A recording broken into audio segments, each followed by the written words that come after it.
ہوں حدیث نبوی سے کہ سب سے افضل جہاد ایک ظالم بادشاہ کے آگے سچ بولنا اور حق کی بات کرنا ہے، اور ارشد شریف صاحب ہمیشہ سے سچ بولتے رہے، ہر دور میں انہوں نے سچ بولا، اور آخر میں اسی سچ نے ان کی شہادت کا وہ ذریعہ بن گیا۔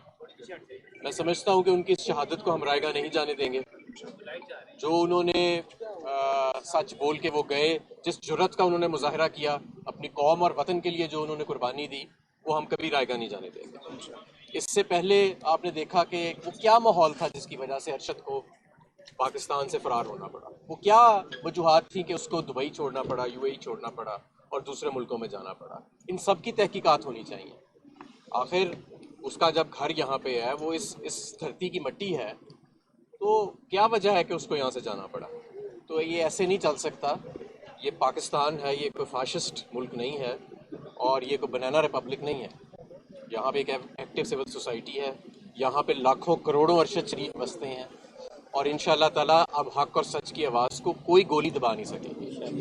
ہم اسی طرح آج میری ان کی والدہ سے جو ملاقات ہوئی، تفصیلی ملاقات ہوئی، اور ان کے گھر والوں سے، تو اس گھر نے بڑی قربانیاں دی ہیں پاکستان میں صحافت کے لیے، پاکستان میں سچائی کے لیے۔ ان قربانیوں کو کوئی بھی اگنور نہیں کر سکتا، ان قربانیوں کو کوئی بھی۔ اور میں آپ کو ایک اور بات بتاؤں، اب ایک بیانیہ بھی بنا جائے گا، اس چیز کو نارملائز کرنے کی کوشش کی جائے گی، جیسے مقصود چپراسی کے قتل کو نارملائز کیا گیا تھا، لیکن ہم اسے نارملائز نہیں ہونے دیں گے۔ اب اس کی تحقیقات ہونی پڑیں گی۔ ایک انسانی جان، ایک قیمتی انسانی جان، ایک پاکستان کا سرمایہ، صدارتی ایوارڈ حاصل یافتہ صحافی کو قتل کر دیا گیا۔ اس سے پہلے اس کو اس وطن سے چھوڑنا پڑا کیونکہ ماحول اس کے ارد گرد اتنا تنگ کر دیا گیا تھا۔ تو یہ کیا تانے بانے ملتے نہیں ہیں؟ یہ بالکل ملتے ہیں، اور ہمیں اس کی ایک انڈیپینڈنٹ جوڈیشل انکوائری ہم اس کی ڈیمانڈ کرتے ہیں۔ جو جنازہ ارشد شریف کا ہوگا وہ ایک شہید کے شایانہ شان انشاءاللہ تعالیٰ ہوگا۔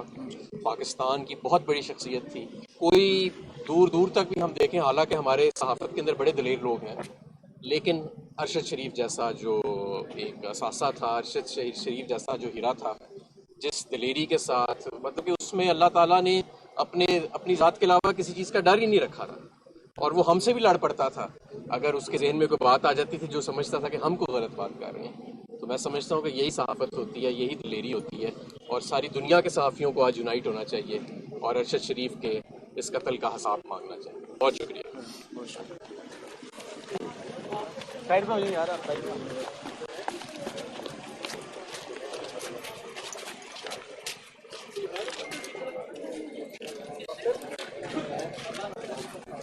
اس ٹائم سیلفی چھوڑ دے کا مطلب دیکھیں بالکل مطالبہ تو سامنے آ رہا ہے، لیکن ایک چیز دیکھیں اسامہ غازی صاحب کہ یوٹیوبر آنے کے بعد 9 گھنٹے 10 گھنٹے بعد حکومت کا کوئی پہلا رد عمل آتا ہے، 9-10 گھنٹے لگے حکومت کو، اور پھر اس دوران آپ پاکستانی ٹی وی چینلز کا، پاکستانی میڈیا کا شرمناک کردار دیکھ رہے ہیں کہ مکمل بلیک آؤٹ، اور چینلز کو کہا گیا کہ چلائیں کہ یہ حادثہ ہوا ہے، حادثے میں ان کی یہ جو ہے وہ ڈیتھ ہوئی ہے۔ تو یہ چیزیں آپ کے سامنے ہیں، مجھے بتائیں کہ اب سوال کیوں اٹھتے ہیں حکومت کے کنڈکٹ کے اوپر؟ حکومت کے کنڈکٹ کے اوپر سوال اس لیے اٹھتے ہیں